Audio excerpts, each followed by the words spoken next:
సంతోషము గల మనస్సు ఆరోగ్య కారణం అంట. ఎప్పుడు సంతోషంగా నవ్వుతూ ఉండేవారికి ఆరోగ్యం దాదాపుగా బాగుంటుంది. కనుక మీరు ఎలా ఉండాలి?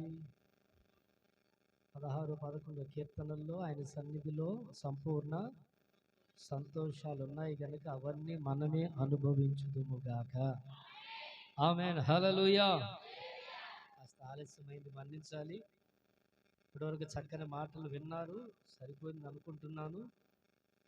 కానీ పలావుతో తిన్నాక కొద్ది గొప్ప పెరిగేసుకుంటారుగా, అలాగా ఒక పావు గంట లేదా 20 నిమిషాలు ఇప్పటికే చాలా ఓపికగా ఆసక్తిగా మీరు కూర్చొని ప్రభు మాటలు వింటున్నారు కనుక విస్తరించి దేవుని వాక్యాన్ని అందించాలని లేదు, కానీ ఒక మాట ప్రభు నా హృదయంలో పెట్టారు కనుక దానిని దేవుని ఆత్మ సహాయంతో పంచుకోవాలని ఆశిస్తున్నాను. దేవునికి మహిమ కలుగును గాక.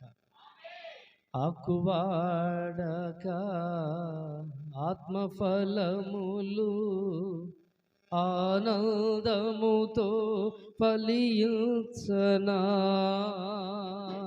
ఆకువాడక ఆత్మఫలములు ఆనందముతో ఫలించనా, జీవజలములా భూతైనా నీయోరన నాటితివా, జీవజలములా భూతైనా నీయోరన నాటితివా, మహోన్నతుడా నీ కృపలోనే నివసించుట నా జీవిత ధన్యతయున్నది. మహోన్నతుడా నీ కృపలోనే నివసించుట, మహోన్నతుడా నీ కృపలోనే నివసించుట, మహోన్నతుడా నీ కృపలోనే నివసించుట నా జీవిత ధన్యతయున్నది, నా జీవిత ధన్యతయున్నది, ధన్యతయున్నది, నా జీవిత ధన్యతయున్నది. మహోన్నతుడా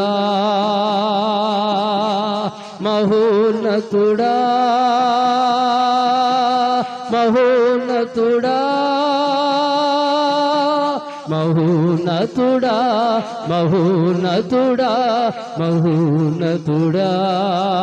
యేసయ్యా మహోన్నతుడవు నీవే, మహామహిమగల దేవుడవు నీవే, ఆశీర్వాదాలకి కారణభూతుడవు నీవే, ఫలభరితమైన జీవితం ఇచ్చువాడవు నీవే, ప్రేమామయుడవు నీవే, సర్వాధికారివి నీవే, పునాదులేసింది నీవే, వృద్ధి చేసింది నీవే, అభివృద్ధి పదాలు నడిపిస్తున్నది నీవే.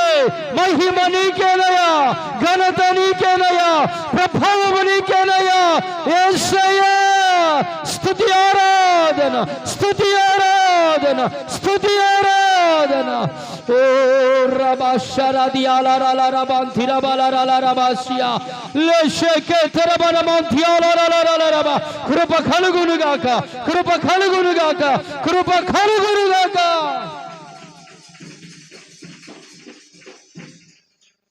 పరిశుద్ధుడు మా తండ్రి, ఇదేన దాసుని మీ చేతిలో తీసుకుని విరబడిన రొట్టెగా ఈ మధ్యాహ్నపు వేళ అందరి ఆశీర్వాదం కొరకు మీరే వాడుకునే సమస్త మహిమ ఘనత ప్రభావాలు మీరే పొందమని యేసయ్య ప్రశస్త నామాన ప్రార్థన అడిగి పొంది ఉన్నాము తండ్రి.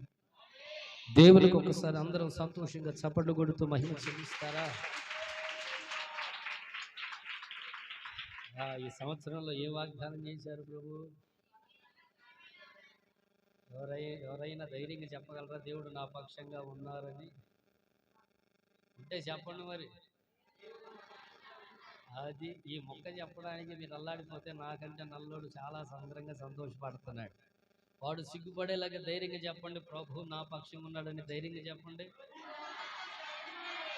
ఆమేన్. ప్రభు నిశ్చయంగా మీ పక్షంగా, మీ బిడ్డల పక్షంగా నిలిచి గొప్ప కార్యాలు జరిగించి ఫలవంతమైన సారవంతమైన జీవితాలను మీకు దయచేయును గాక.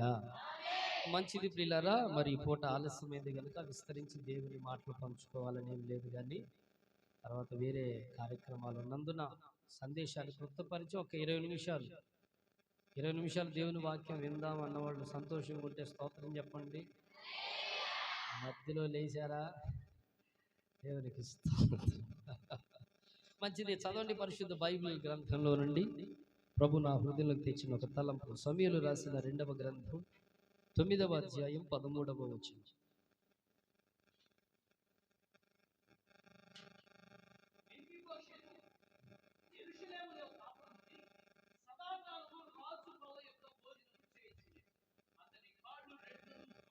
దేవునికి మహిమ కలుగునుగాక. పరిశుద్ధాత్మ దేవుడే ఈ లేఖనపు వెలుగులో మనందరినీ దర్శించి దీవించి కృపతో నింపునుగాక. మంచిది ప్రియులారా, మనం చదువుకున్న వాక్య భాగంలో మెఫీబోషెతు అనేటువంటి ఒక వ్యక్తి కనబడుతున్నాడు. అతడు యెరూషలేములో కాపురం ఉన్నాడు. అతడు దావీదు రాజు భోజనం చేసే, రాజు భుజించే ఆ భోజనపు బల్ల దగ్గర సదాకాలము భోజనం చేస్తున్నాడు. అయితే అతని 2 కాళ్ళు కుంటివి అని మనం చదువుకున్నాం. ఒక అవిటివాడు, చక్కగా నడవలేనివాడు, నిలబడలేనివాడు, పరిగెత్తలేనివాడు, బలహీనత కలిగినవాడు, అంగవైకల్యం ఉన్నవాడు, ఒక దివ్యాంగుడు యెరూషలేములో కాపురం ఉంటున్నాడు. యెరూషలేములో రాజు భోజనం చేసే ఆ భోజనపు బల్ల దగ్గర శాశ్వతంగా సదాకాలంగా తను బ్రతికిన కాలమంతా భోజనం చేసే సౌభాగ్యం దొరికింది. ఎలా? ఇది గొప్ప భాగ్యమే. ఒక అవిటివాడు, పని చేసుకోలేనోడు, డబ్బు సంపాదించలేనోడు, అందరికీ చులకన భావనగా కనబడేవాడు, బలహీనతలతో నిండినవాడు, అలాంటి ఒక బలహీనతలతో ఉన్నవాడు రాజు భోజనం దగ్గర, రాజు భుజించే ఆ బల్ల దగ్గర భుజిస్తున్నాడు. సెల్ ఫోన్ సైలెంట్లో పెట్టుకున్నారా? లేదంటే పాస్టర్ గారు కానుక పెట్టులో వేయించేయండి. దేవునికి స్తోత్రం, హల్లెలూయా. మరలా తిరిగి ఇవ్వబడవు. తర్వాత మీరు ఏడిసినా రావు, దేవుడు మాట తప్పనివాడు. ఆమేన్. కనుక మీరు సెల్ ఫోన్లు జాగ్రత్తగా పెట్టుకుంటే, అదిగో కానుక పెట్టిలో వేసేయండి, ఏం పర్లేదు, ఎన్ని వేసినా ఇబ్బంది లేదు. దేవుని మందిరాన్ని మనం గౌరవించాలి, ఆయన సన్నిధి.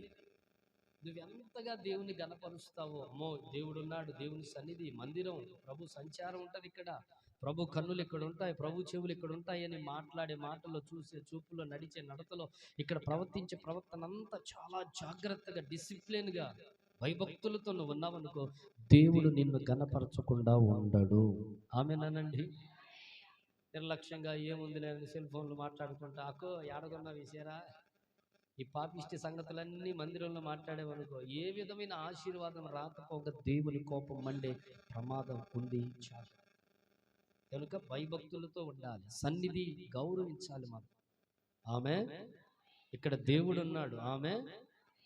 11:4 కీర్తనల గ్రంథంలో రాయబడినట్లు, యెహోవా తన పరిశుద్ధ ఆలయంలో, దేవుడు ఉన్నప్పుడు మనం ఎట్లుండాలి? దేవుని ప్రజలం దేవుని సన్నిధిలో ఉండి ఆ దేవుని మాట కొరకు, దేవుని కృప కొరకు ఆరాధిస్తున్నప్పుడు, పాడుతున్నప్పుడు, దేవుని వాక్యం వింటున్నప్పుడు ఏదో ఒక కృపిస్తారు అని ఆశతో ఎదురు చూస్తే, ఇక్కడి నుంచి నిన్ను బయటకు పంపేటప్పుడు నా దేవుడు ఆత్మీయ ఆశీర్వాదాలతో మిమ్మల్ని నింపి పంపబోతున్నాడు. ఆమేన్, హల్లెలూయా. కనుక దేవునికి ఇవ్వవలసిన గౌరవాన్ని ఎక్కడ తగ్గించకూడదు. ఎక్కడ తగ్గినా నీవు తగ్గించబడతావు, జాగ్రత్త. నువ్వు కొలిచిన కొలతతోనే కొలబడతావు, స్కేల్ అదే. కనుక నువ్వు దేవుని ఎంత రేంజ్లో భయపడతావో, ఎంత రేంజ్లో దేవునికి పెద్దపీట వేసి ముందు పెడతావో, అదే రేంజ్లో నిన్ను నా దేవుడు ముందుంచునుగాక. ఆమేన్. మంచిది, జాగ్రత్తగా ఆలకించండి. కుంటివాడు, అవిటివాడు, ఏ పని చేసుకోలేనుడు, బ్రతకడం చాలా కష్టతరమైనటువంటి వ్యక్తి జీవితం. ఇప్పుడు రాజు అంతఃపురములో, రాజు బల్ల దగ్గర భోజనం చేస్తున్న రాజకుమారులలో ఒకడిగా తాను కూడా ఉండి భోజనం చేస్తున్నాడు. రాజు భుజించే భోజనం బల్ల చిన్నదా పెద్దదా? మనకుండే డైనింగ్ టేబుల్ ఎట్లాంటిదిగా వస్తున్నాం, కానీ ఆనాడు దావీదు టేబుల్ ఎట్లా ఉంటుందంటే 100 మంది కూర్చోగలిగినంత విశాలమైనటువంటి బల్ల. రాకుమారులందరూ కూర్చుంటారు, రాజకుమార్తెలందరూ రాజుగారితో పాటు భోజనం చేస్తారు, సహవాసం చేస్తారు. అలాంటి ఓ అద్భుతమైన ఆశీర్వదింపబడిన ఒక శ్రేష్టమైన అనుభవంలోనికి ఒక అవిటివాడు, బలహీనుడు, చేతగానివాడు, నిస్సహాయుడు, దుర్భర జీవితాన్ని జీవిస్తున్నవాడు ఇంత గొప్ప సౌభాగ్యానికి పాత్రుడయ్యాడు, యోగ్యుడిగా మార్చబడ్డాడు. ఒకంత ఆలకిస్తే సహజంగా తనంతట తాను పుట్టుకతో కుంటివాడు, అవిటివాడు ఏం కాడు. మరొకరి బలహీనతను బట్టి, మరొకరి చేతిలో బలము లేని కారణంగా తను బలహీనుడయ్యాడు, అవిటివాడయ్యాడు. ఇతరుల చేత అవిటివాడిగా, అంగవిహీనుడిగా, బలహీనుడిగా మార్చబడ్డాడు. అలాగ మార్చబడిన తన జీవితంలో ఎప్పటికీ కూడా రాజు భుజించే భోజనం దగ్గర, ఆ బల్ల దగ్గర కూర్చొని భోజనం చేసి బలము పొందే అవకాశం రాదు, ఛాన్స్ లేదు.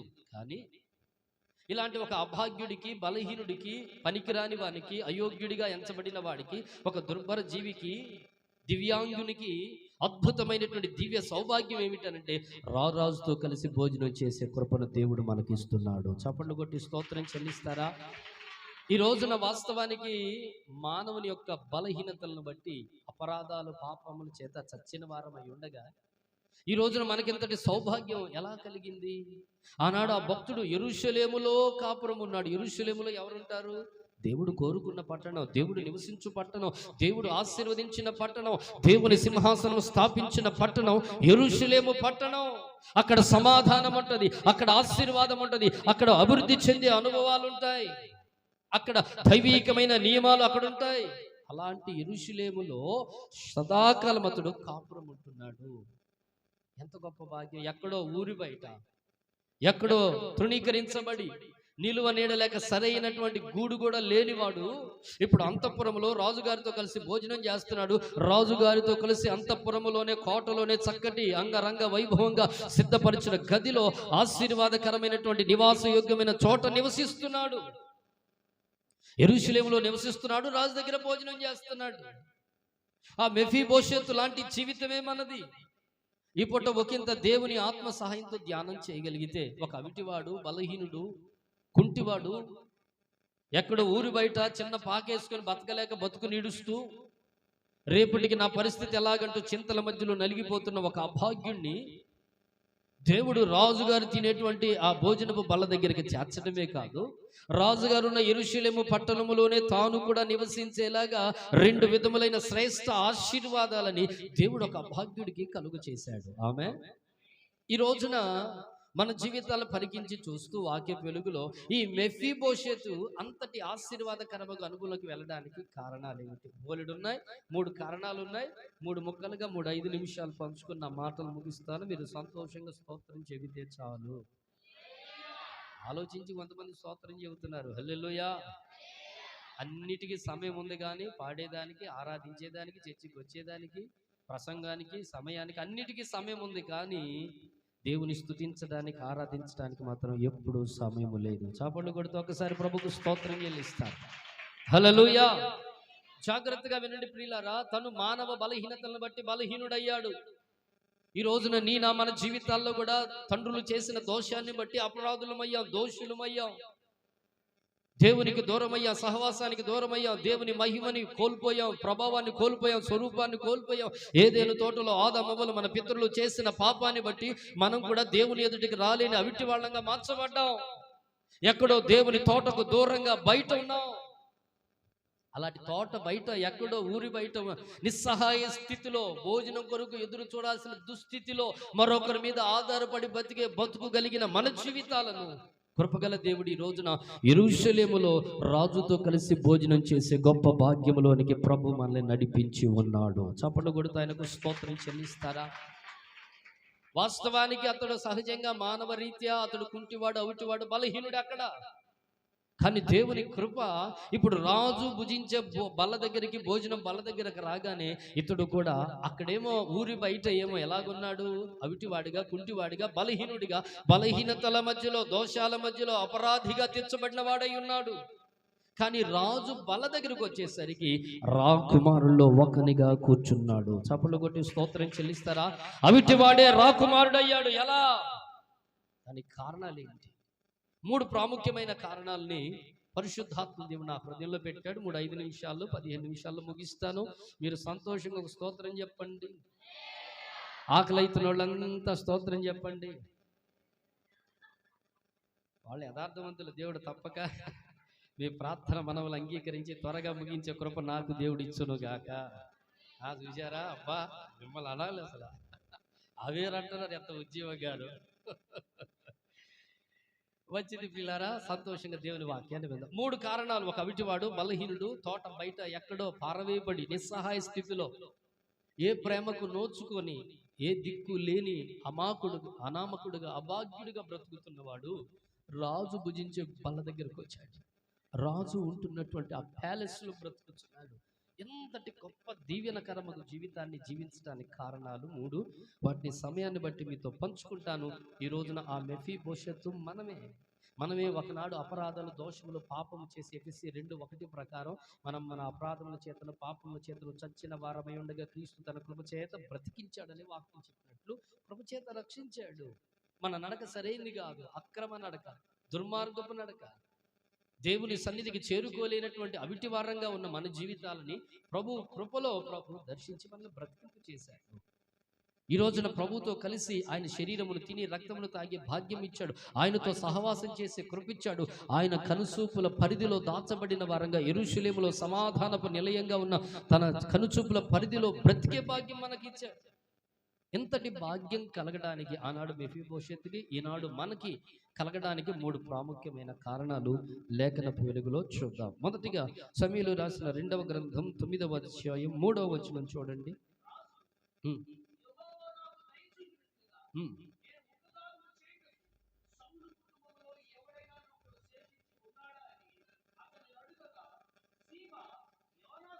దేవునికి మహిమ కలుగునుగాక. హల్లెలూయా.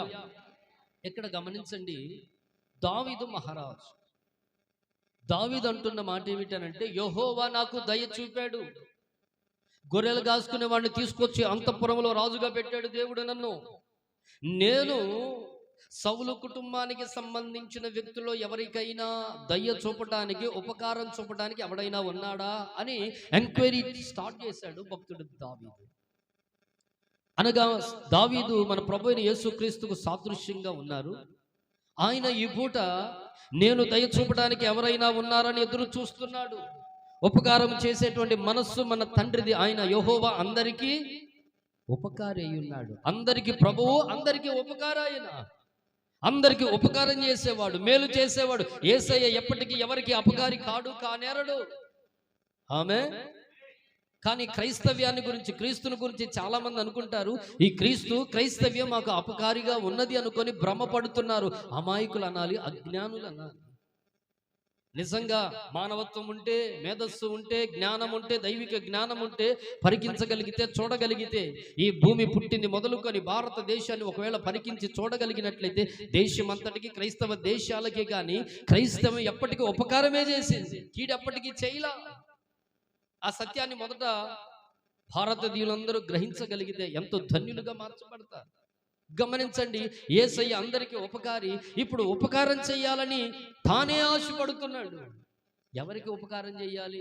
తనకి అనుకూలంగా, తనకి మేలుగా మాటినే వారికి, లేకపోతే తనకి అనుకూలంగా బ్రతికే వారికి మేలు చేయడం మానవ బుద్ధి, మానవ స్వభావం.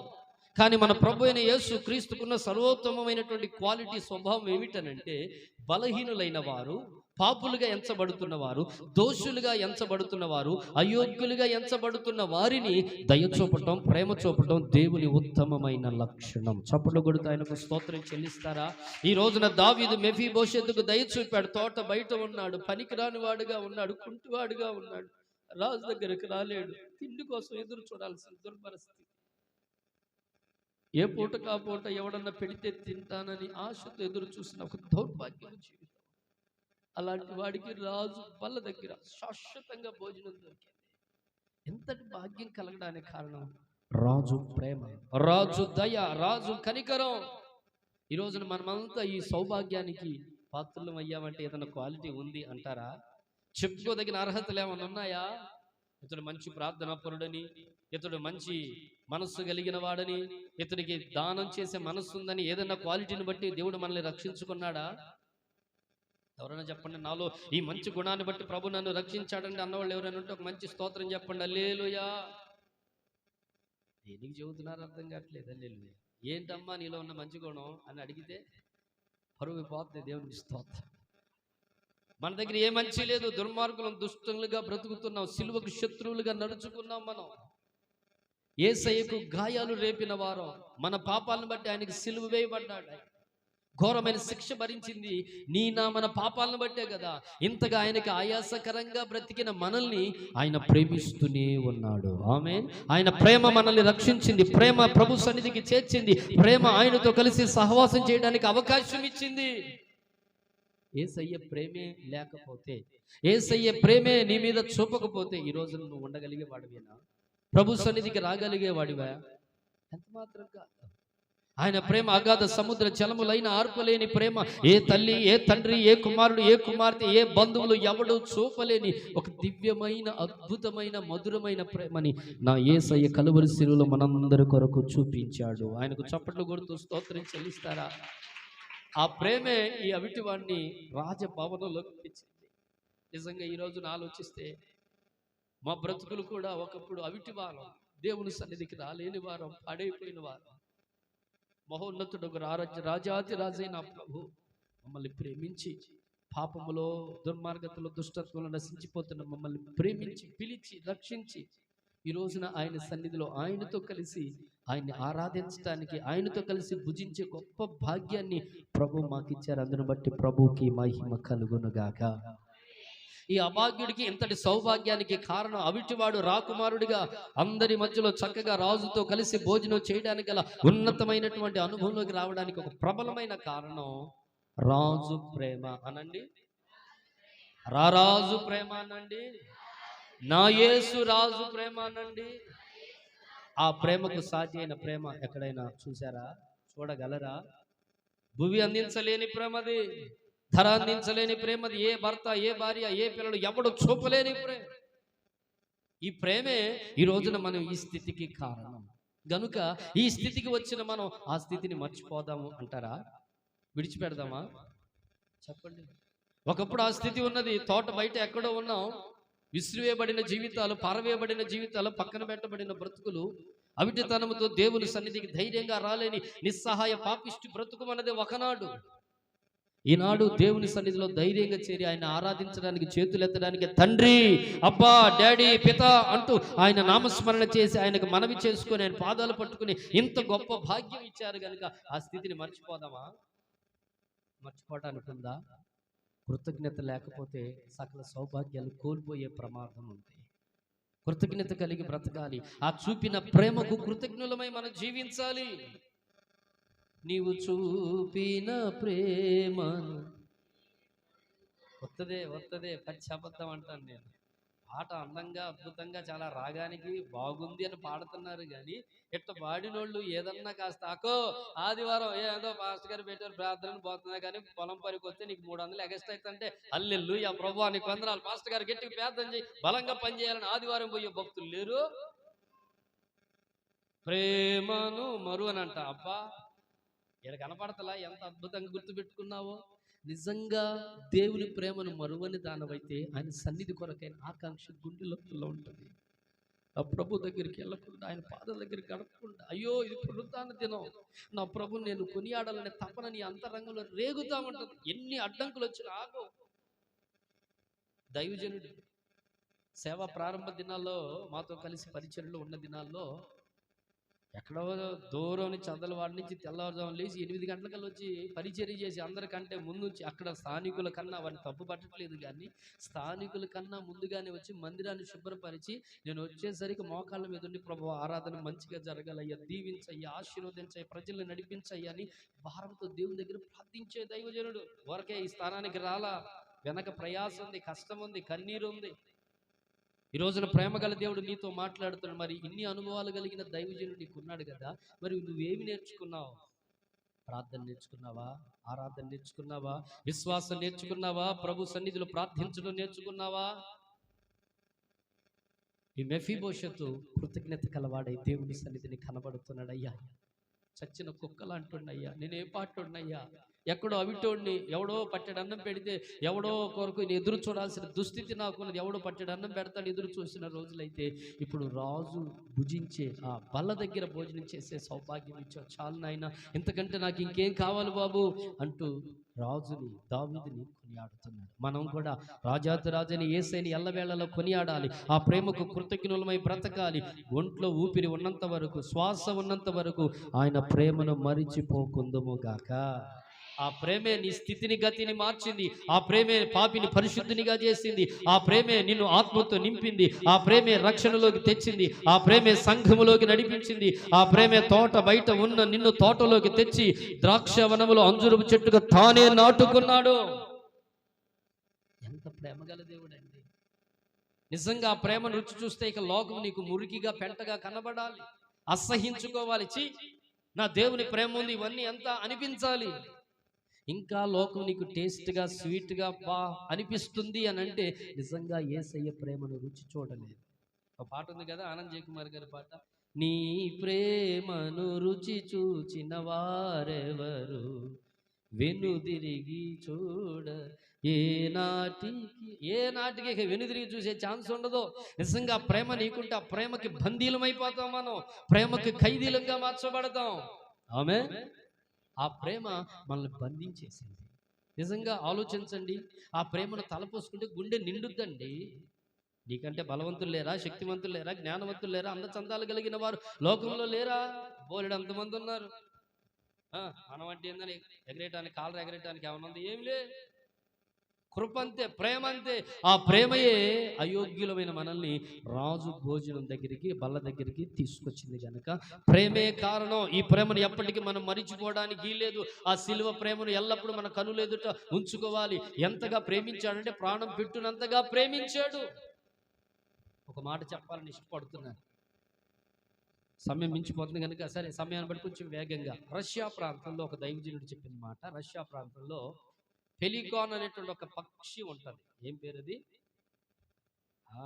బూతులు తిట్టమంటే బ్రహ్మాండంగా అందంగా పొల్లులు తప్పులు పోకుండా తిడతారు, కానీ ఇట్లాంటి మాటలు మాత్రం మనసులో పెట్టుకోరు. ఇంటికి వెళ్ళాక ఏమై చర్చికి పోయాగా దయాకరాన్ని ఏం చెప్పాడు అక్కడంటే ఏదో చెప్పాడు కానీ బలి చెప్పాడు అన్న. ఆ టైపులో ఉండకూడదు. పెలికాన్ అనే ఒక పక్షి. ఆ పక్షి ఉన్నటువంటి శ్రేష్టమైన గుణం ఏంటంటే తనకి ఒంట్లో ఊపిరినంత వరకు, బలమున్నంత వరకు, శక్తి ఉన్నంత వరకు తమ పిల్లల్ని పెంచి పెద్ద చేస్తుంది. ఆహర్నిశలు 6 కాలం కష్టపడుతుంది. తన పిల్లల కొరకే పంచ ప్రాణాలు పిల్లల మీద పెట్టుకొని బ్రతుకుద్ది. వయసు అయిపోతుంటది, మీద పడుతుంటది, వృద్ధాప్యంలోకి వచ్చేస్తుంది.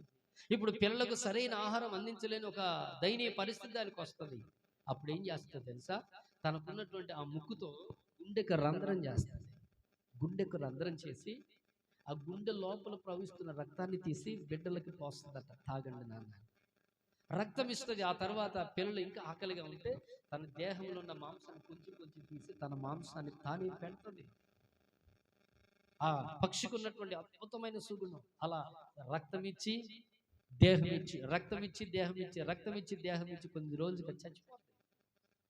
తను ప్రాణం పోయినా పర్వాలేదు, నా బిడ్డలు బ్రతకాలి, నా బిడ్డలు జీవంతో ఉండాలని ఒక పక్షి చేసింది. దానికి మించి మన ప్రభు అయిన యేసు క్రీస్తు సిలువలో వేలాడి తన రక్తమును, తన యొక్క శరీరమును మనందరి కొరకు బలియాగముగా అర్పించుకున్నాడు. ఆ శరీరమే, ఆ రక్తమే ఎవడు తింటాడో, ఎవడు తాగుతాడో వాడే నిత్య జీవం కలిగిన వాడుగా మారిపోతాడు. ఆమేన్. ఆ శరీరము కొరకు, రక్తము కొరకు సిద్ధపరచబడిన వారలారా, ఆ ప్రేమను రుచి చూడాలి. ఆయన సిలువకు కొట్టబడింది నువ్వు చేసిన చిన్న పాపం కొరకే, ఆ చిన్న దోషం కొరకే, చిన్న అపవిత్రమైన చూపు కొరకే. సెల్ ఫోన్లో చూసిన దాన్ని బట్టి, నోటితో మాట్లాడిన దాన్ని బట్టి కొట్లాట్లకు దిగావు, వివాదాలకు దిగావు, జగడాలు చేసావు. వాటిని బట్టే సిలువకు కొట్టబడ్డాడు నా దేవుడు. ఈ రోజున ఒకంత ఆలకించాలి. ఎంత ప్రేమ చూపితే ప్రభు హృదయాన్ని అంత గాయపరుస్తారా? ఆ ప్రేమను పొందిన నీవు, ప్రేమను రుచి చూసిన నీవు దేవుని ప్రేమించడానికి బదులుగా ఆయనకు వేదన మిగులుస్తావా? ఈ పూట ప్రేమ గల దేవుడు మాట్లాడుతున్నాడు. ఈ రోజున రాజుగారితో కలిసి, దావీదుతో కలిసి భోజనం చేయడానికి మెఫీబోషెతు ఎక్కడి నుంచి వచ్చిందిరా నీకు ఈ సౌభాగ్యం? రాజుగారి ప్రేమయ్యా. ఆ దేవుని ప్రేమ నన్ను ఈ స్థితికి తెచ్చిందయ్యా. ఈనాడు నాకంటూ విలువను కలిగించింది ఆ దేవుని ప్రేమ అయ్యా. ఆ ప్రేమ లేకపోతే నేనేమైపోతున్నానయ్యా? చచ్చిన కుక్క లాంటి వాడనయ్యా, తోట బయట ఉన్నవాడినయ్యా, పనికిరాన్నయ్యా, పక్కన పెట్టబడిన వాడిని, విలువలేని జీవితం అయ్యా. ఈనాడు నాకంటూ రాజకుమారులు, నేను కూడా ఒక రాజకుమారుడుగా దేవుడు నాకు విలువనిచ్చాడు. దేవునికి మహిమ కలుగును గాక. మనమందరం రాజాతి రాజుని యేసయ్య పిల్లలు, మనమందరం కూడా రాజులమై ఉన్నాము. ఆమె పేతురు తన పత్రికలు 2:9 అన్నాడు, రాజులైన యాజక సమూహం మనమే. ఆమె హల్లెలూయా. రాజు ఎట్లుంటాడు? టీవీగా హుందాగా ఉంటాడు. రాజుగారు వెళ్తా ఉంటే పానీపూరి పడక రే పానీపూరి అని పోతాడా? ఊరిగా నీ రేంజ్కి సరిపడదు. రాజుగారు బాగుంటే 5 స్టార్ హోటల్ ఉండాలి. ఆమె హల్లెలూయా. పాస్టర్ గారు భలే చెప్పారని అర్జెంటుగా ఇళ్ళకి వెళ్ళి మీ ఆయన గారిని గొడవ పెట్టుకొని 5 స్టార్ హోటల్లో తింటే రాజులు అన్నారు కదా, తినిపిస్తావా తినిపివా అని గొడవ పెట్టుకుంటే క్రమంగా దేవునికి స్తోత్రం. విషయం చెబుతున్నా, స్టేటస్ కి తగింది కాదని. అలాగే మనం రాజాతి రాజని యేసయ్య పిల్లలు యువరాజులంగా ఉన్నాం కనుక మన స్టేటస్ కి తగినట్లుగా, దేవుని ప్రేమకు తగినట్లుగా బ్రతుకుదుము గాక. ఇది మొదటి కారణం. రెండవ కారణం సమయాన్ని బట్టి వాక్యంలో చూద్దాం. 3-4 వచనాలు చూడండి. అదే 9:3-4.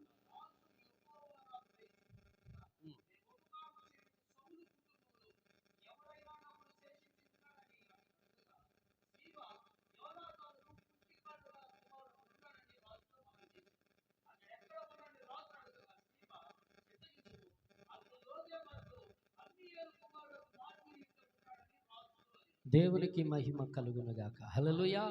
ఒక అవుటివాడు, బలహీనుడు, నడవలేని వాడు, దేవునికి దూరమైన వాడు ఇప్పుడు దేవునికి సమీపంగా రాజాది రాజైన దేవుని భోజనపు బల్ల దగ్గరకు యెరూషలేములో కాపురం ఉండడానికి ఇంతటి సౌభాగ్యానికి కారణం మొదటగా రాజు ప్రేమ. యేసయ్య ప్రేమ ఏంటో నాకు తెలియదు అన్నవాళ్ళు ఎవరైనా ఉంటే ఒకళ్ళు చేతులు తల్లిలు చెప్పండి. హల్లెలూయా. నేను చెప్పింది విన్నారా? వినకపోతే పొరపాట్లు జరుగుతాయి. హల్లెలూయా.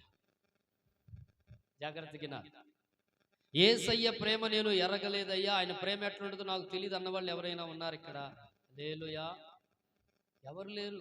ఆయన ప్రేమ లేకపోతే మనం బ్రతకలేం.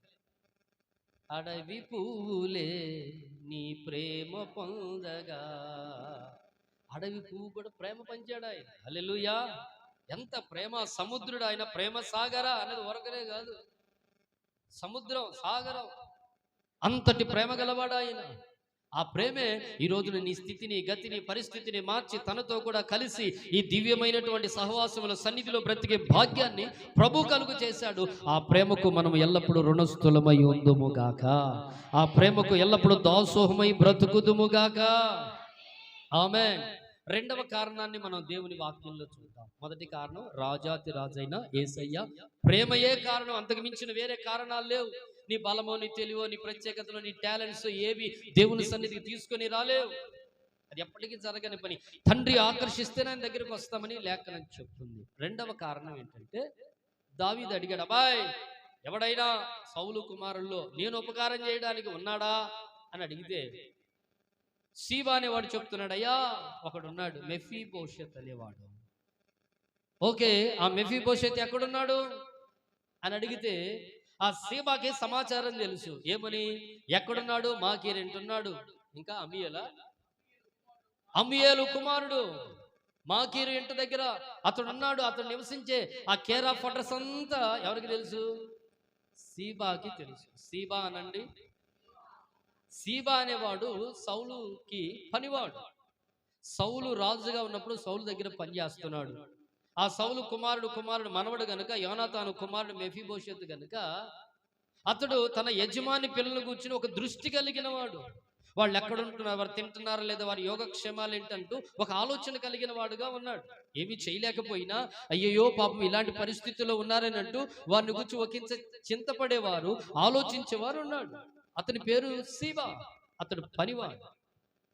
ఆ సీబా ఇతను కూర్చున్న సమాచారం అంతా తెలుసుకొని ఉన్నాడు. రాజు అడగగానే అతని యొక్క అడ్రస్ అంతా చెప్పగలిగాడు. ఎప్పుడైతే చెప్పాడో రాజుగారు ఓకే అతను పిలిపించండి అంటూ రథాలు పంపించాడు. రథాలు చూడగానే ఆటోమేటిక్గా మెఫీబోషెత్కి గుండెలు జారిపోయాయి. దావీదు రాజు నీ కొరకు రథాలు పంపాడనంటే అర్థమైపోయింది, మా పితరులు చేసిన దోషాన్ని బట్టి, మా తాతయ్య చేసిన దాన్ని బట్టి, వ్యతిరేకంగా ప్రవర్తించిన దాన్ని బట్టి, అసూయతో చంపడానికి చేసిన ప్రయత్నాన్ని బట్టి ఎవడు లేడు గనుక, మిగిలింది నేనే గనుక ఇక నన్ను చంపేస్తాడేమో దావీదు రాజు అని ఒకంత భయం పుట్టిందేమో, వణుకు పుట్టిందేమో. భయముతో వణుకుతో గమనించండి. అది అట్లా పెడితే ఇతను అక్కడ దాకా రావడానికి మధ్యవర్తిగా పనిచేసింది ఎవరు? సీబా అనండి. సీబా అనగా ఒక దైవజనుడికి సాదృశ్యం, ఒక పనివాడు. ఈ విషయానికి అనుబంధంగా చూస్తే బోయోజు పొలంలో రూతమ్మ వచ్చి పనివాడిని పర్మిషన్ అడిగింది. అయ్యా, నేను చూస్తే పొలంలో పనిచేసే పనివాడిగా ఉన్నావు, మేస్త్రిగా ఉన్నావు, కొంచెం ఈ పొలంలో పరిగెరుకోవచ్చా అని అడిగింది ఆమె రూతమ్మ. ఓకే, ఎరుకో, పరిగెరుకో. పరిగానంటే పొగాగ్గా, దేవుని స్తోత్రం, దరిద్రం. చాలా చోట్ల మరి క్రైస్తవులే, దేవుని బిడ్డలే పొగాకు ఏరుకోవడం అంతకన్నా నీచమేమి లేదు. చిచ్చిచ్చి కష్టార్జితాన్ని ప్రభు ఆశీర్వదిస్తాడు. వాళ్ళు పర్మిషన్ ఇస్తే ఓకే అని, పర్మిషన్ ఇస్తే తీసుకోండి, ఓకే, వేరే సంగతి. అయినా పొగాకు సంబంధమైనది మనకి అనుకూలమైంది కాదు, దైవ చిత్తమైంది కాదు. ఎట్లున్నదంటే దేవునికి ఆయాసాన్ని కలిగించే దాన్ని పోగు చేసి ప్రభువా నన్ను ఆశీర్వదించమంటే దేవుడు ఎట్లా ఆశీర్వదిస్తాడు? పొరపాటున ఆశీర్వదించడు. దొంగతనం చేసి వచ్చి దీనిలో దశంభాగం నీకు ఇస్తానయ్యా అంటే దేవుడు మురిసిపోతాడా? నోరు మూయిరా అంటాడు. అంగీకార యోగ్యం కాదు. గమనించాలి. ఆమె పర్మిషన్ అడిగి ఆ పొలంలో పరిగెరుకుంటున్న క్రమంలో బోయోజు వచ్చాడు. బోయోజు రాగానమ్మా ఎవరు నువ్వు అని అడిగే హక్కు, సర్వ హక్కులు ఆయనకున్నాయి యజమాని కనుక. కానీ ఒక్క మాట కూడా ఆమెను అడగలే. ఎవరిని అడిగాడు? పనివాడు ఉన్నాడు ఇక్కడ. బాయ్ దయాకరు, ఆ మనిషి ఎవరు అని అడిగింది. అయ్యా, ఆమె నన్ను పర్మిషన్ అడిగింది. ఆమె నయోమికి బంధువురాలు. ఈ విధంగా అంటూ ఆమెను కూర్చున్న సమాచారం అంతా బోయోజుకు చేరవేసింది పనివాడు. పనివాడు అనగా దైవజనుడు. ఇందాక దైవజనుడు చెప్పినట్లుగా ఆ చెట్టుకి పరిచర్య చేసేటువంటి వాడు తోటమాలి, దైవజనుడు. అది దేవుని కోపం తన మీదకి రాకుండానట్లుగా అడ్డుపడేవాడు, దాని కొరకు విజ్ఞాపన చేసేవాడు, కన్నీరు కార్చేవాడు, ఎట్లయినా దేవుని దయ దాని మీదకి వచ్చినట్లుగా ప్రయాసపడేవాడు. దైవజనుని బాధ్యతది. అలాంటి ఒక మంచి బాధ్యత గల దైవజనుని దేవుని కృపలో దేవుడు మీకు ఇచ్చాడు. అందును బట్టి దేవునికి మహిమ కలుగునుగాక. కొంచెం సంతోషంగా చెప్పొచ్చు కదా. అయ్యి బాబా, దేనికి సంతోషమో దేవునికి సంతోషం లేదా అర్థం కావట్లేదు చాలా మంది. ఒకళ్ళకి అంత భోజనం పెట్టాం, మంచి స్వీట్లు పెట్టాం, స్వీట్లు తింటా కూడా ఎట్టు తింటే వాడిని ఏముందో చెంప పెట్టి బేకాలనిపించింది. అద్భుతమైన స్వీట్లు పెడుతుంటే తింటుంటే కళ్ళు ప్రకాశించాలిగా. అంత కొంచెం తేనె జోనాథాన్ని తింటుంటే కళ్ళు ప్రకాశించాయి. తింటున్నప్పుడు ఆస్వాదించాలిగా. కొంతమంది ఎంత తింటున్నా అసలు ఏముంది, ఇంత తిన్నాక ఏందమ్మా కూరలో ఉప్పు లేదా అంటాడు. ఉప్పు లేకుండా అంత ఎట్ట తిన్నావురా, ఎంత తిన్నాడు ఇట్లా అంటాడు. వాళ్ళ 2-3 సార్లు పెట్టించుకున్నాడు, ఉప్పు లేదంటాడు వాళ్ళ చివరికి. గమనించండి, జాగ్రత్తగా ఆలకించండి. పర్మిషన్ అడిగింది. సమాచారం అంతా ఎవరు చెప్పారు? పనివాడు చెప్పాడు. బోయోజు దగ్గర పనివాడు రూతమ్మను కూర్చున్న సమాచారం బోయోజుకు చెప్పాడు. ఇక్కడ కూడా చూస్తే సీబా అనే పనివాడు మెఫీబోషెతును కూర్చున్న సమాచారం అంతా, అడ్రస్ అంతా చెప్పాడు. అనగా దైవజనుడు నీ యోగక్షేమాలు, నీ ప్రతికూల పరిస్థితులు, అనుకూల పరిస్థితులు, నీ స్టేటస్ ఏంటో నీ విషయమై ప్రభు దగ్గర, ప్రభు పాదాల దగ్గర పెట్టేవాడే దైవజనుడు. ఆమేనండి. ఒక ప్రసంగం చేయడమే దైవజనుడి పని కాదు. ఇటు నుంచి దేవుని వర్తమానం ఎలాగ అందించారో అలాగే మీ సంగతులు కూడా దేవుని సన్నిధిని చేరవేసేవాడే దైవజనుడు. ఈ క్రమంలో ఈ సీబా అనేవాడే లేకపోతే, అడ్రస్ తెలియకపోతే దావీదు ఎంక్వైరీ పెట్టేవాడు కాదేమో. ఉన్నాడన్న సంగతి తెలియకపోతే దావీదు దాన్ని పక్కన పెట్టేవాడేమో. నీ స్థితిని గూర్చి దేవుని దగ్గర చెప్పగలిగిన వాడు నీకంటూ ఒక అవసరం. అలాగని నువ్వు ప్రార్థన చేయొద్దని అంటున్నా, నీ ప్రార్థన తక్కువ చేయటంలా. నువ్వు చేయాలి, నీ పక్షంగా దైవజనుడు నువ్వు కూడా చేయాలి. ఇద్దరి ప్రార్థన బలంగా ఉంటుందని లేఖనం చెబుతుందిగా. ఇద్దరు కలిసి నడిస్తే ఒకరు పడిపోయిన తిరిగి లేపబడతారని లేఖనం చెబుతుందిగా. కలిసినప్పుడు, సహవాసంగా ఉన్నప్పుడు అది బలముగా ఉంటుందిగా. గనుక ఈ రోజున ప్రభు మాట్లాడుతున్నది ఏమిటనంటే, ఈ అవిటివాడు, కుంటివాడు, తోట బయట ఉన్నవాడు తోటలోకి వచ్చి ఇంతటి సౌభాగ్యం అనుభవించడానికి గల రెండవ కారణం ఏమిటనంటే, ఒక మంచి పనివాడు తన కొరకు కలిగి ఉన్నాడు. ఆమె ఒక మంచి దైవజనుడిగా పనిచేసేవాడు, తన క్షేమాన్ని కోరే దైవజనుడు ఉన్నాడు. ఆ దైవజనుడితో ఒక సహవాసం తనకున్నది. తన సమాచారం అంతా చెప్పుకోగలుగుతున్నాడు, సమాచారం అంతా తెలియజేయబడుతుంది తనకి. ఈ రోజున నీ స్టేటస్ మీ సేవకునికి తెలుసా? నీ ప్రార్థన ఎలాగుంది? నీ కుటుంబ జీవిత పరిస్థితులు ఒకంత ఎంతో కొంతైనా దైవజనుడికి తెలిసి ఉండాలి. ఎందుకంటే ప్రార్థించాలి కనుక ఖచ్చితంగా తెలిసి ఉండాలి. ఇంకా చెప్పాలంటే కాస్త లోతుకెళ్తే ప్రత్యక్షపు గుడారంలో దేవుని ఆలయంలో అతి పరిశుద్ధ స్థలములో లోపలికి వెళ్ళగానే ఎడం చేతి పక్క దీప వృక్షం ఉంటుంది. ఆ దీప వృక్షపు కాంతిలో దైవజనుడు పరిచర్య చేస్తాడు. ఆ 7 దీపాలు వెలుగుతున్నప్పుడు వాటిని పర్యవేక్షించే పని దైవజనుడిది. సాయంకాలం మొదలుకొని తెల్లవారే వరకు అవి ప్రకాశమానంగా వెలుగుతున్నట్లుగా వాటికి నూనె పోయాలి. నూనె దేవుని అభిషేకం పోస్తుండాలి. ఆ అభిషేకం ద్వారా అది వెలుగుతుండాలి. వెలుగుతున్న కొలది అది కరిగిపోతుంటది, నుసిపడుతుంటది. కత్తెర తీసుకొని కట్ చేస్తూ ఉండాలి. దాన్ని పర్యవేక్షించే పని యాజకునిది. ఆమె కనుక నేనేమంటానంటే కొన్ని అవసరమైన మీ ఆధ్యాత్మికమైన విషయాలు దైవజనుని దృష్టికి రావడం మంచిది. అలా వచ్చినట్లుగా మీరు దైవజనుడితో సహవాసం కలిగి ఉండడం మంచిది. ఎందుకో ప్రభు గుర్తు చేస్తున్నాడు ఒక మాట. దైవజనుడు ఎలీషా దగ్గర ఉన్నటువంటి శిష్యులు ఉన్నారు.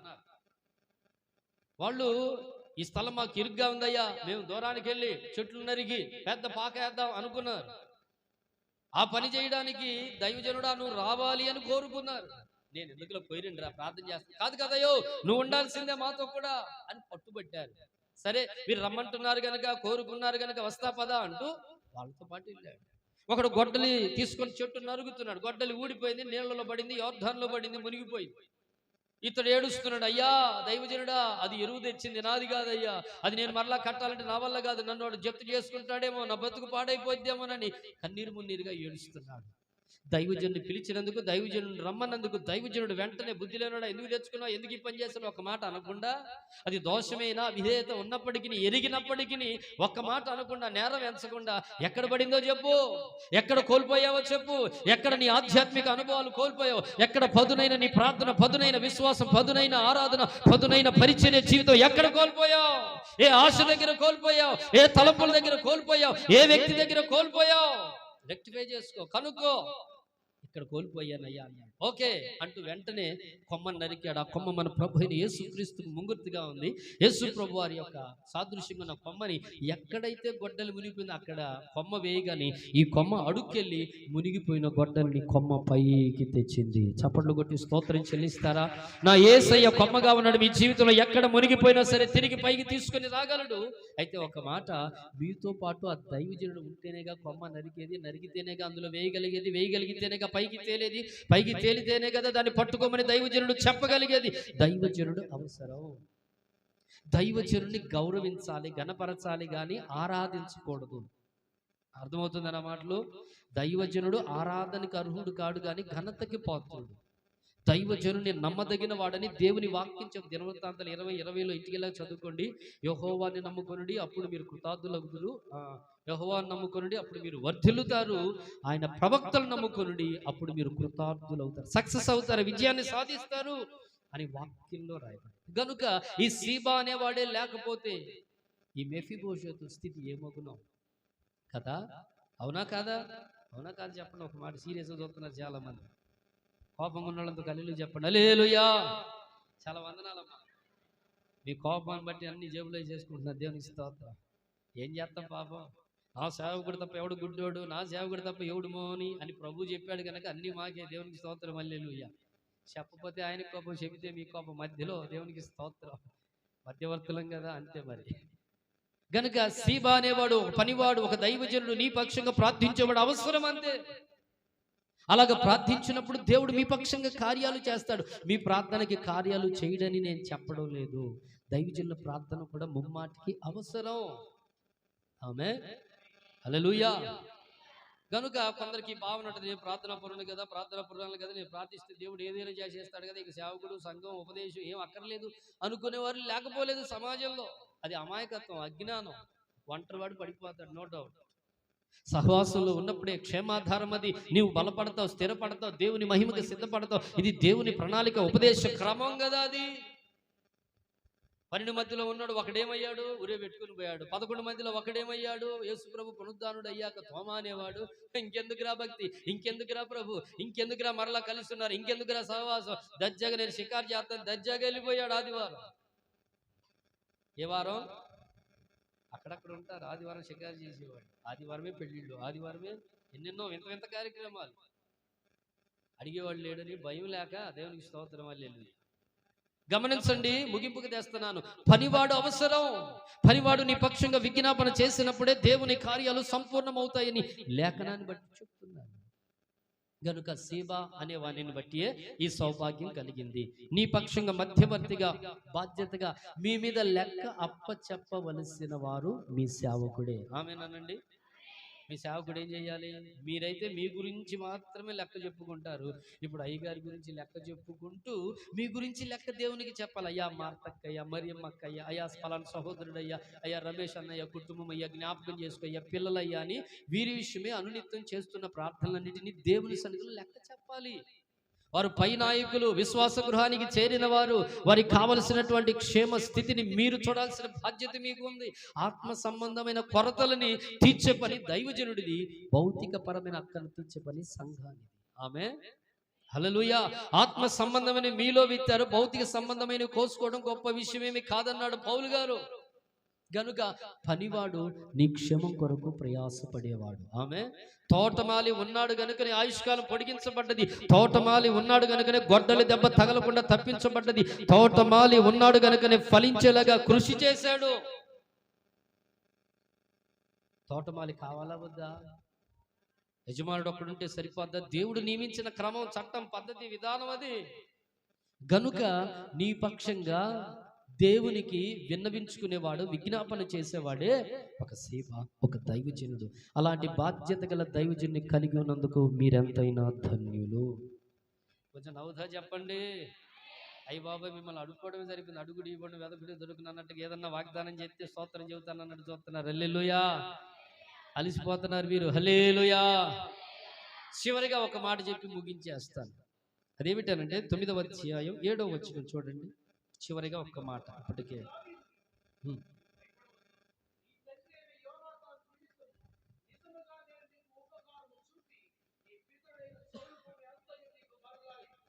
దేవునికి మహిమ కలుగునుగాక.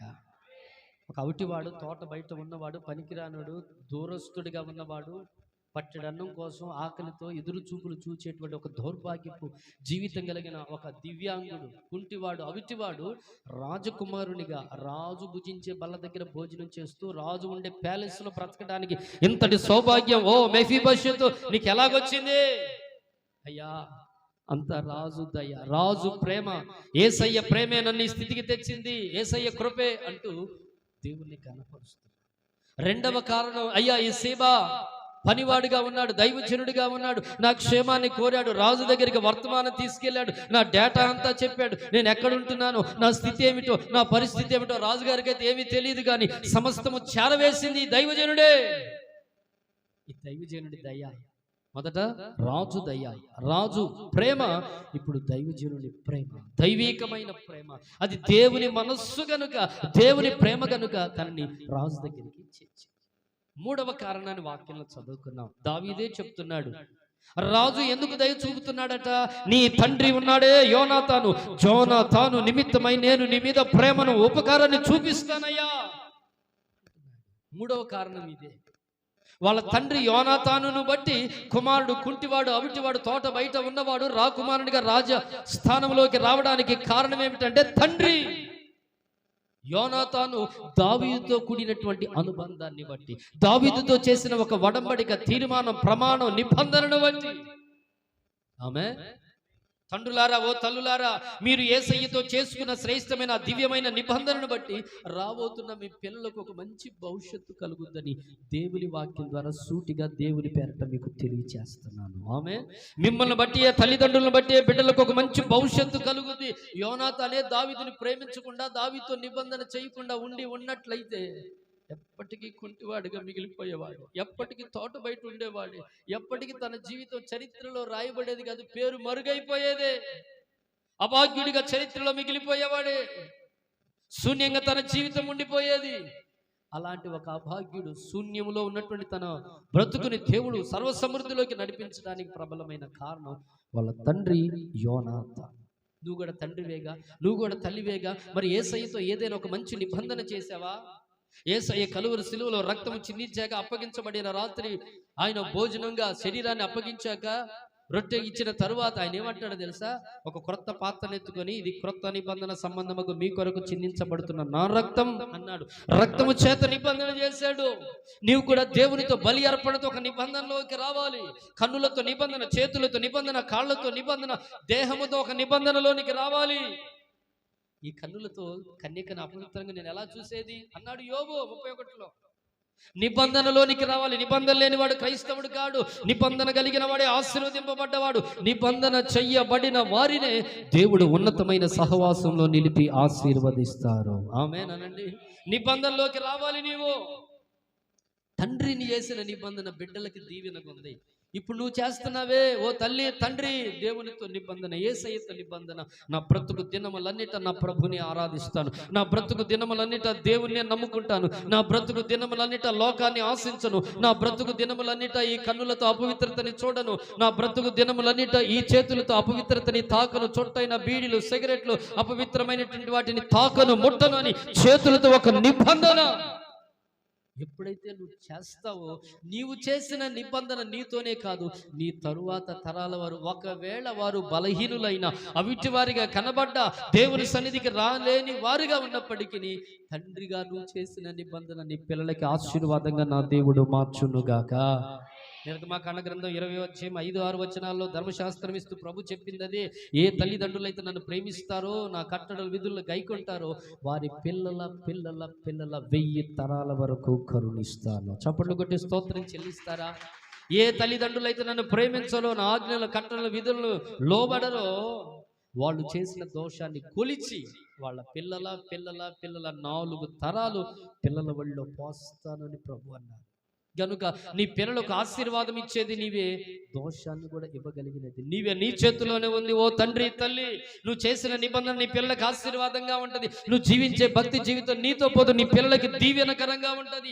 నీతి మంతుల పిల్లలు తదనంతరం ధన్యులైపోతారు. ఆమె గనుక ఇంతటి కృప కలిగినటువంటి దేవుని సన్నిధిలో నువ్వు నిబంధన చేసి చూడు. నిబంధన కలిగిన జీవితం చూడు. మర్దకేమన్నాడు? నిబంధన చేసుకున్నాడు. నా దేవునికి తప్ప వేరెవనికి నేను సాగిలపడను, నమస్కరించును. నిబంధన. ఆమెకు మొక్కలేదు. ఆమెకు పొరపాటును కూడా తలదించడానికి ఇష్టపడలేదు. శ్రేష్టమైన భక్తి కలిగిన వాడు, నిబంధన కలిగిన వాడు. నిబంధన నిజంగా నీకుంటే ఎన్ని శోధనలు వచ్చినా ప్రతి శోధనలో నా దేవుడు నీకు విజయమును దయచేయునుగాక. ఈ దేహం దేవునికి, కన్నులు దేవునికి, నా మాట దేవునికి, స్వరము దేవునికి, నా నిలువెల్ల నా దేవునికి అంకితం. పాటేం పాడతాం? నా జీవితం నీకంకితం. అక్కడ వాళ్ళే చూడండి ఎంత యథార్థవంతులు. మరి ఎవరికి అంకితం చేస్తారు? నాకు అర్థం కాల. మీ కొరకు ప్రాణం పెట్టి, రక్తమును ధారపోసి, చావును చంపి, తిరిగి లేచి మహిమగల రాజ్యాన్ని కడుతున్న ఆ దేవునికి తప్ప ఇంక దేనికి మనం అంకితం చేయడానికి వీల్లేదు. మనం నిలువెల్లా దేవునికి అంకితము చేయబడుదుము గాక. ఆమేన్, హల్లెలూయా. కనుక 3వ కారణం ఏమిటంటే, తండ్రి అయిన యోనాతాను దేవునితో చేసిన నిబంధన. అంటే నువ్వు చేసిన నిబంధన నీ పిల్లలకి ఎంతటి దుర్భర జీవితంలో ఒకవేళ జీవించాల్సిన పరిస్థితులు వచ్చినా ఒకరోజు వస్తుంది, నా దేవుడు పరిస్థితులన్నీ మార్చేస్తాడు. ఎందుకో తెలుసా? కొన్ని సంవత్సరాల క్రితం నువ్వు దేవునితో నిబంధన చేశావు, దేవునితో ఒడంబడిక చేసావు, ప్రమాణంలోకి వచ్చావు, సత్యములోకి వచ్చావు, జీవము కలిగిన దేవుని సన్నిధిలో తీర్మానం తీసుకున్నావు. కనుక ఆ తీర్మానాన్ని బట్టి, ప్రమాణాన్ని బట్టి, ఒడంబడికను బట్టి, ఆ నిబంధనను బట్టి నీ పిల్లలకు గొప్ప దీవెన నా దేవుడు కలుగు చేసి మిమ్మల్ని ఆశీర్వదించునుగాక. ముగింపుగా చేస్తున్నాను. మొదటి కారణం ఏంటి? రాజు ప్రేమ. రాజాది రాజాని యేసయ్య ప్రేమే తోట బయట ఉన్నవాడిని తోటలోకి తెచ్చింది, నాటింది, కాపాడుతున్నది. ఈ రోజున ప్రేమ కలిగి దేవుడు మరలా నీకు గుర్తు చేస్తున్నాడు. ఈ రోజున ఈ స్థితికి కారణం యేసయ్య శిలువలో పెట్టిన ప్రాణమే, ప్రేమయే కారణం. ఇక వేరే కారణం లేదు. రెండవదిగా శ్రేష్టమైన కారణం ఏంటి? సీబా అనేవాడు నీ గురించిన సమాచారం రాజు దగ్గరికి తీసుకొని వెళ్ళగలగాలి. నీకంటూ ఒక దైవజనుడు నీ పక్షంగా తండ్రికి విజ్ఞాపన చెయ్యునట్లుగా నీ సమాచారం అంతా పర్యవేక్షించడానికి దైవజనుడికి అవకాశం ఇచ్చేవారికి తప్పక దేవుడు ఉన్నత స్థితిని ఇస్తాడు. రాజుతో కలిసి భోజనం, యెరూషలేములో సమాధానం. ఈ భోజనం ఎంత సౌభాగ్యవంతమైనది, ఎంత ఆరోగ్యకరమైనది. మానవరీత్యా బలహీనుడు గాని ఈ భోజనం దగ్గర తినేటువంటి, ఈ బల్ల దగ్గర తినే భోజనం ద్వారా అతడు బలవంతుడిగా మార్చబడుతున్నాడు. ఆమేన్. చూస్తే రాకుమారుడిగా యుద్ధానికి సిద్ధమయ్యాడు అన్నట్లుగా కనబడుచున్నాడు.